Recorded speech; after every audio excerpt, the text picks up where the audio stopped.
നിങ്ങളുടെ ജീവിതത്തിൽ ഏറ്റവും കൂടുതൽ ശല്യം ചെയ്യുന്നത് ആരാണെന്നറിയാമോ? നിങ്ങളുടെ തന്നെ ചിന്തകളാണ്. നമ്മുടെ ചിന്തകളെ കയറഴിച്ച് വിട്ടാൽ എന്തായിരിക്കും അവസ്ഥ? ചില ആളുകളെ കണ്ടിട്ടില്ലേ? അവർ എപ്പോഴും അസ്വസ്ഥരായിരിക്കും. നല്ല കഴിവും വിദ്യാഭ്യാസവും ജോലിയും സൗന്ദര്യവും ഒക്കെ ഉണ്ടെങ്കിലും അസ്വസ്ഥചിത്തരായ അവരെ കാണുമ്പോൾ നമ്മുടെ ഉള്ളിൽ ചോദ്യം ഉയരാറുണ്ട്, എന്തു പറ്റിയോ? അനാവശ്യമായ ഉത്കണ്ഠകൾ നമ്മളെ ഒരിടത്തും എത്തിക്കുകയില്ല. ചെയ്യേണ്ടുന്ന പ്രവർത്തികൾ സ്വബോധത്തോടെ ചെയ്യാൻ കഴിയില്ല.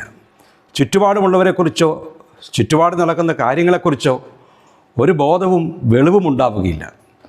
ചെയ്യേണ്ടുന്ന പല കാര്യങ്ങളും ഉത്കണ്ഠയും ആകുലതയും കാരണം മറന്നു പോവുകയും ചെയ്യും. അടുത്ത നിമിഷം എന്തു സംഭവിക്കുമെന്ന് ആർക്കും പറയാൻ കഴിയില്ല.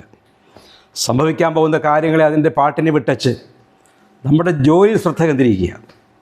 മനസ്സിനെ അസ്വസ്ഥപ്പെടുന്ന ചിന്തകൾ അതിൽ കടിഞ്ഞാണിട്ടേ മതിയാവൂ. അശുഭചിന്തകൾ മനസ്സിലേക്ക് കടന്നു വരാതിരിക്കാൻ നമ്മളെ സന്തോഷിപ്പിക്കുന്ന കാര്യങ്ങൾ ഓർക്കാം. സിനിമയിലെ ഹാസ്യരംഗങ്ങളും നമ്മുടെ ജീവിതത്തിൽ പണിഞ്ഞ അമളികളും ഒക്കെ നമ്മളെ രസിപ്പിക്കാറില്ലേ?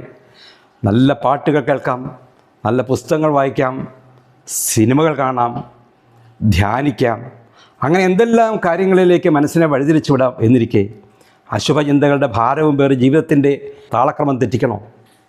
ആറ്റിലെ വെള്ളം വറ്റുകയും അക്കരെയുള്ള കടിയം പട്ടിയുടെ ചങ്ങല പൊട്ടുകയും ചെയ്താൽ ആ പട്ടി തൻ്റെ കുഞ്ഞിനെ ഇക്കരെ വന്ന് കടിച്ചു കീറും എന്നുള്ളൊരു അമ്മയുടെ വേവലാതിയുടെ കഥ നമ്മൾ കേട്ടിട്ടില്ലേ?